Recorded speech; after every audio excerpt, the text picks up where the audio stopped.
Hi, this is Aviral, an architect and by extension a construction enthusiast. Today we are here at Awas, which is an organization that builds mass housing solutions, and they claim to be 30% faster, more durable than regular construction, meanwhile also getting the cost of construction lesser than regular construction. We are here to meet Mr. Saket Mehra, who is a co-founder of this organization. Mr. Mehra has over 30 years of construction experience both internationally and in our country. So come along, let's meet him and know more about Aapka Awas. Hello, sir. Right. Hi.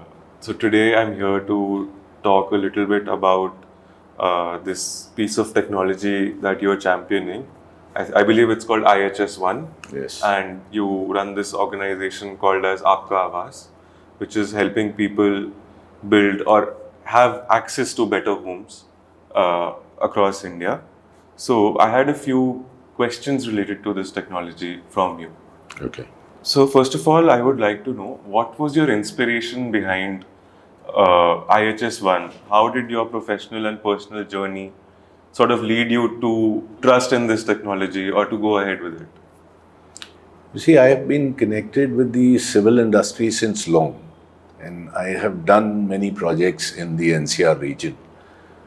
And civil area always, I found it interesting. It was more of a passion for me than anything else. But the real philosophy behind Aapka Awas was enumerated about 10 years ago in creating a model for the MIG segment. Okay.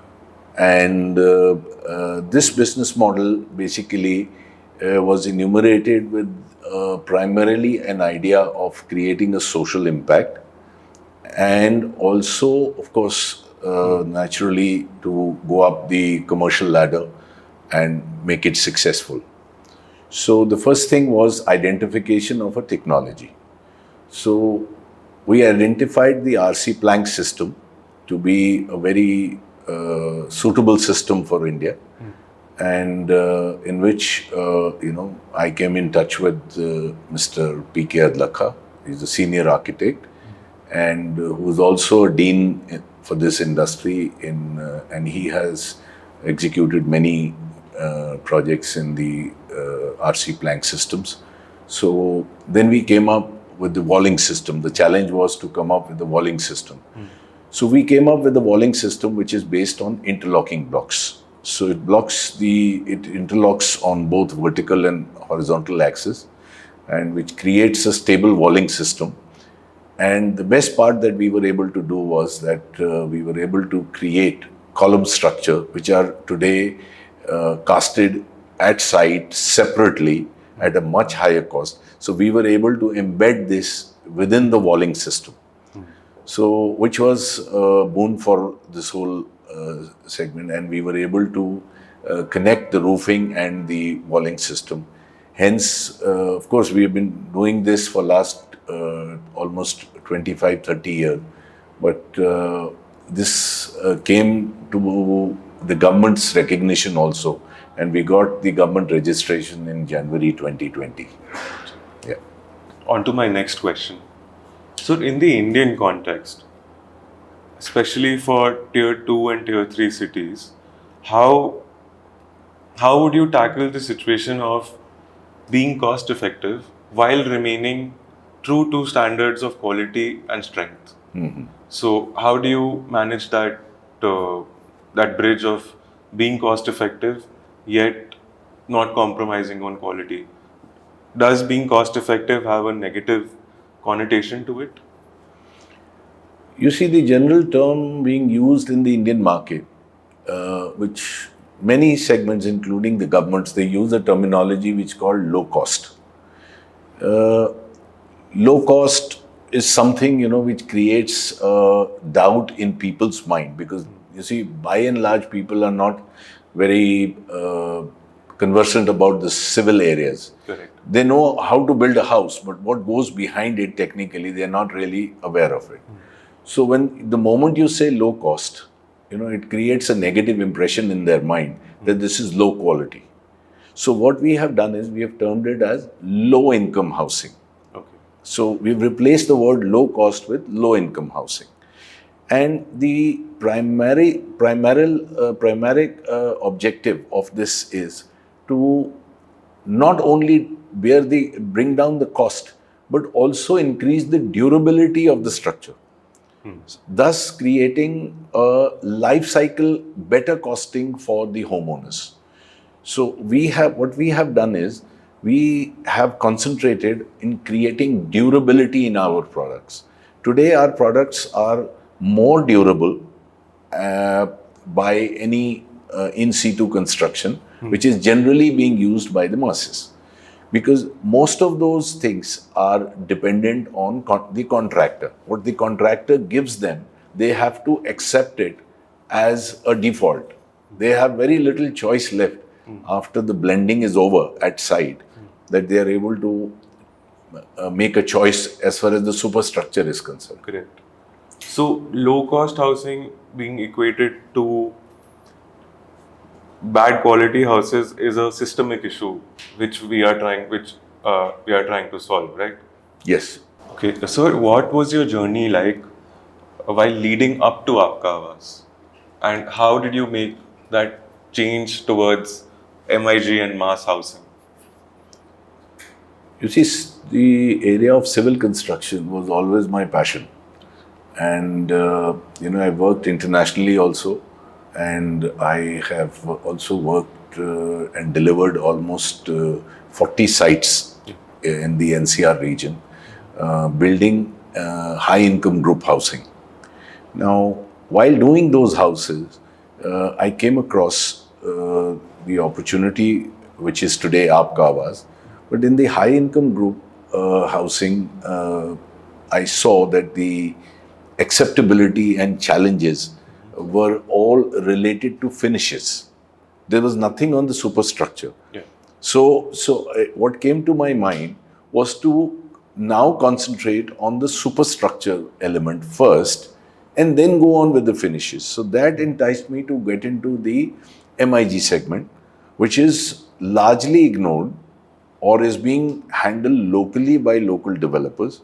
So that was an opportunity which drove me towards building what we have built today in Aapka Awas. So you've explained how this housing is a good solution for middle income group. Could you now also please simply explain how does IHS1 work? You see, IHS1 works, it's a prefab system, it's completely prefab. So the walling and the roofing are completely prefab. This is divided into three components. One is the interlocking bricks, which are manufactured by us and which has an inbuilt column system. Yeah. So while constructing the wall, you also automatically will build the columns wherever required. Okay. And the second thing is that the roofing system has two components. It has the joist system and the plank system. And this simply works together. It's a completely plug and play system where any mason who is trained on this can simply put the elements together and they will all fit in place. Okay. As I said, it's a plug and play system. So it will be all put together by any mason who understands the masonry work, fundamental masonry work. He'll be able to put this whole structure together.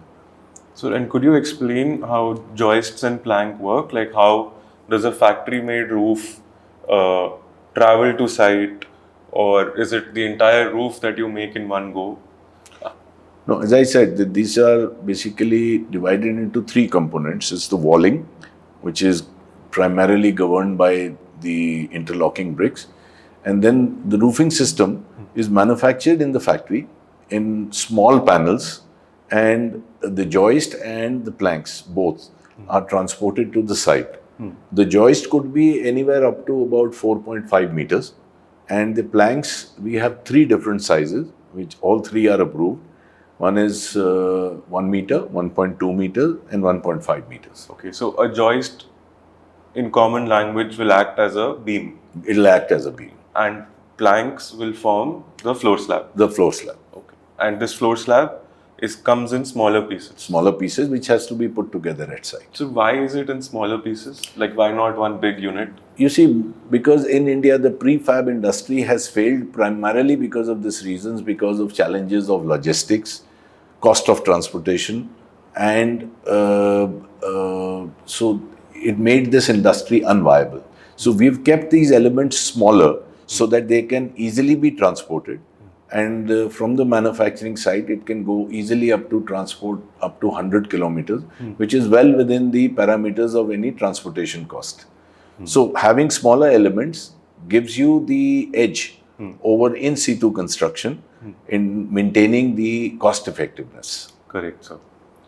And I believe having smaller components would also help in reducing the weight for humans to carry it. Yes, it's easy for setting it up, and people can manually use it. You can even use your cranes and your heavier machines to lift it up. But because these are smaller panels, even by hand you can execute. That's great, sir, because in a lot of times people don't have easy access to bigger machines. Yeah. So they can use manual labor Absolutely, to build their roof. absolutely. So typically for an MIG buyer or a middle income group buyer, they invest a lot of their life saving in building a house. So a new technology like IHS1 or Aapka Awas, so how do people understand that it is actually a step up from regular construction? You see, first of all, IHS1 is not a new technology. It is already a time-tested, established technology. And that's how we were able to get the government registration. And we have executed projects in 5 states. And it's to the extent of we have executed through contractors almost 1.5 crore square feet in 5 different states and over last 30 years. So all these are time-tested technologies, and hence we got this approved. As far as the private sector is concerned in MIG believing in this system, of course we will build trust through relationships, and we are confident of our quality and confident of maintaining our quality, so that people get to build these houses. And not only houses, these are value homes, because the life cycle costings of these houses will over time will tell them that how this product is better than in situ construction, which is largely contractor based, which is largely contractor dependent.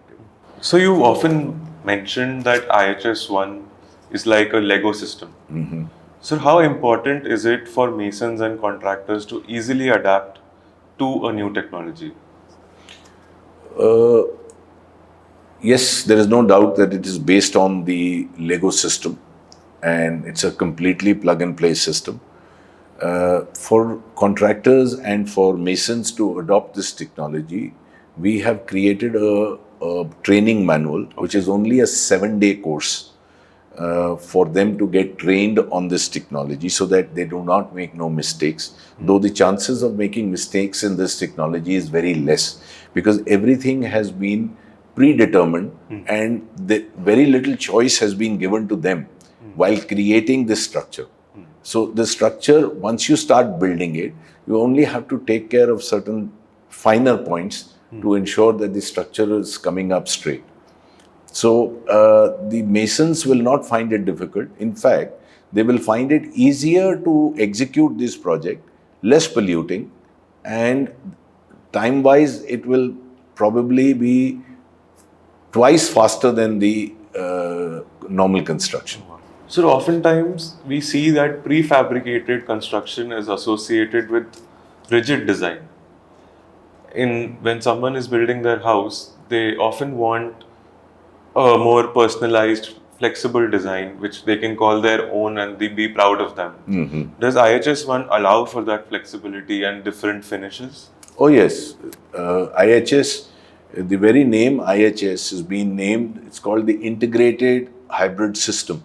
So it's an acronym that IHS is able to provide all facilities as the normal in situ construction, except that this is faster, cheaper, and the basic structure of the house is what is constructed at site, you can do the same thing in this. So this is why it's called a hybrid system. You can use in situ construction also to create a design at site, which you otherwise are also creating at site as per the architect's plan.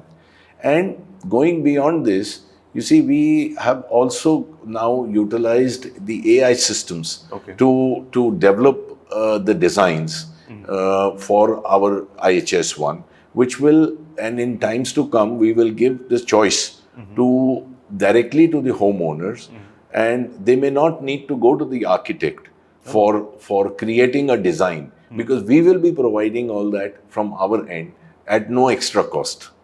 Plus, time-wise, it will be much faster because it's AI-based. So he'll be able to derive his choice of things much faster than going to an architect. Not that I'm replacing an architect, but the architects tomorrow will also have to take AI into consideration while doing their planning. So, and these drawings that will be generated will be structurally sound and safe? Yes, definitely.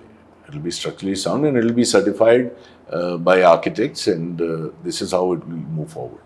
So, is the structure safe in case of an earthquake?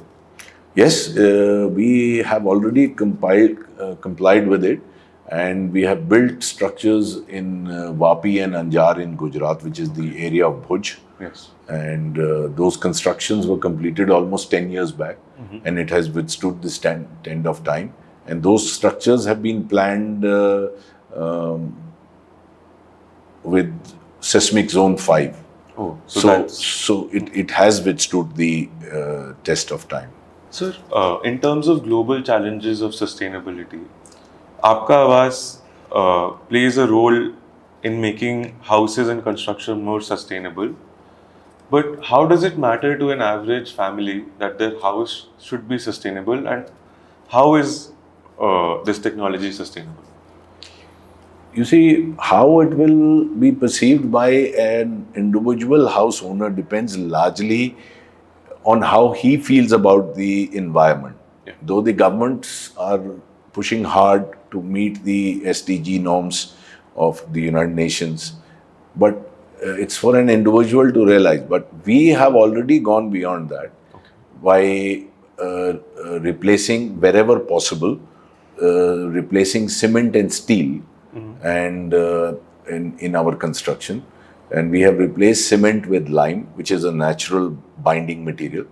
The longevity of lime products is much better. That is already time tested.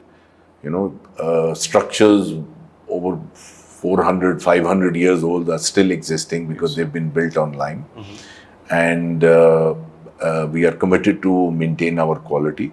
And plus, we have moved on to use bio-waste ash, fly ash, and reducing the content of sand, the river sand, because that is very hard to get. It's getting more expensive, which is environmentally not friendly.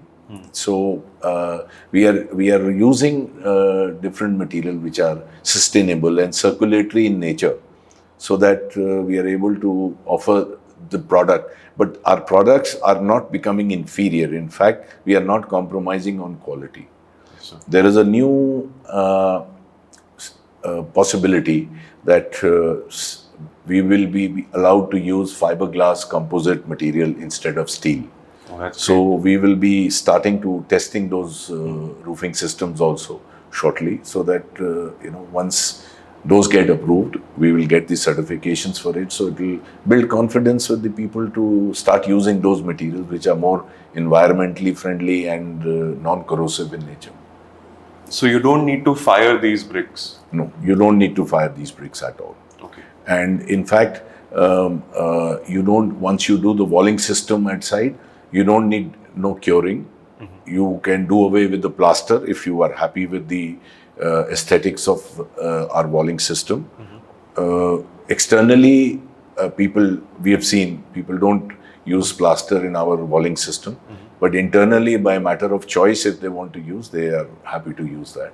And so then a question that comes to mind is, then does it compare to an oven-fired brick versus Nutan brick, what is the strength comparison?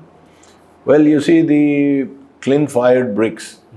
Generally, we have seen the compressive strength of those bricks is about 3 times less than our bricks. Oh, So, we, depending on what usage we are bringing our bricks to, we can, create bricks which are as high as 150 kilograms per square centimeter, which is very high. It's considered very high.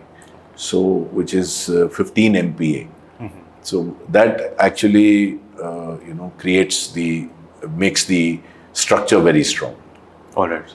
So far in your journey with Aapka Awas, what have been the challenges of scaling or adoption of this technology? Well, you see, anything which is coming into the market, especially for the private sector, it is perceived that, you see, the governments, whether it's the central government or the state governments, would support new schemes, especially when they have approved it. But you see, the governments have no mechanism at the moment to introduce, though they have kept this for government tenders. But for the private sector, incentives like TIG, Technology Innovation Grant, has not been granted to the private sector. Okay.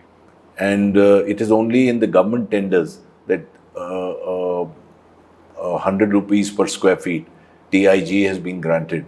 But for private sector, the government should look into doing this, because that will boost scaling, and that will build people's confidence that if the government is incentivizing it, so obviously any government will not give you any wrong advice.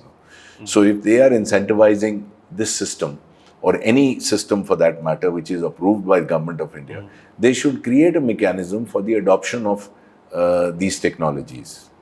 And as far as scaling is concerned, on our own also, through our relationship and our trust and the product that we have created, we will be doing our bit in creating confidence with the people in promoting this. In fact, sir, I believe like in the case of cars and EV batteries, how government gives subsidies, maybe they should also extend such subsidies for things that are beneficial for the Indian masses in general. Yes, because you see, the government has not thought about the civil construction as yet. Like for the automobile industries, electronics, or many other industries, they have given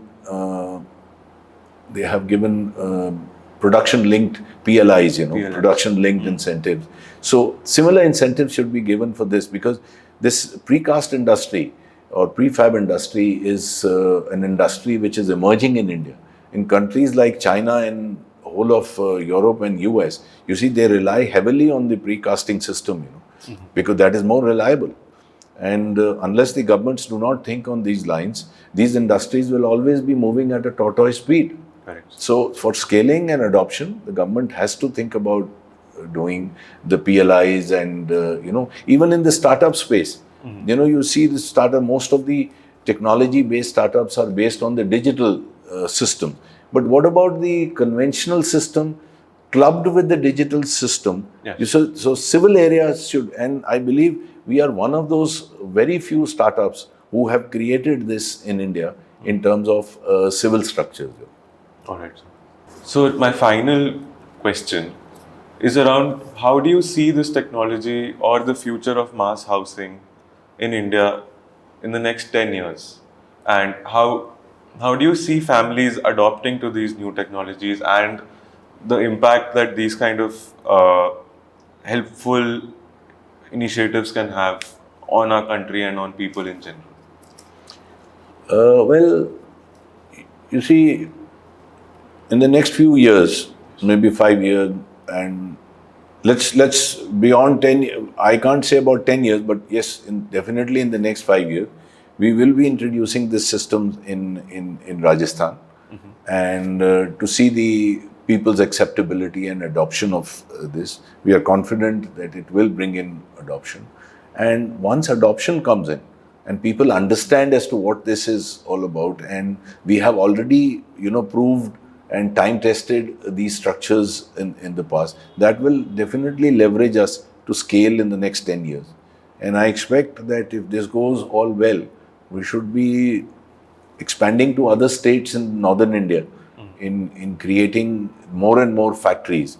And the factories basically will be located close to the place of requirement, so that we are able to reduce the logistics cost as best as possible and provide these structures for the people to accept, adopt, and enjoy these structures. So a decentralized access to the masses of India. Yeah, that's right. So thank you so much for your time today. This has indeed been very informative for me.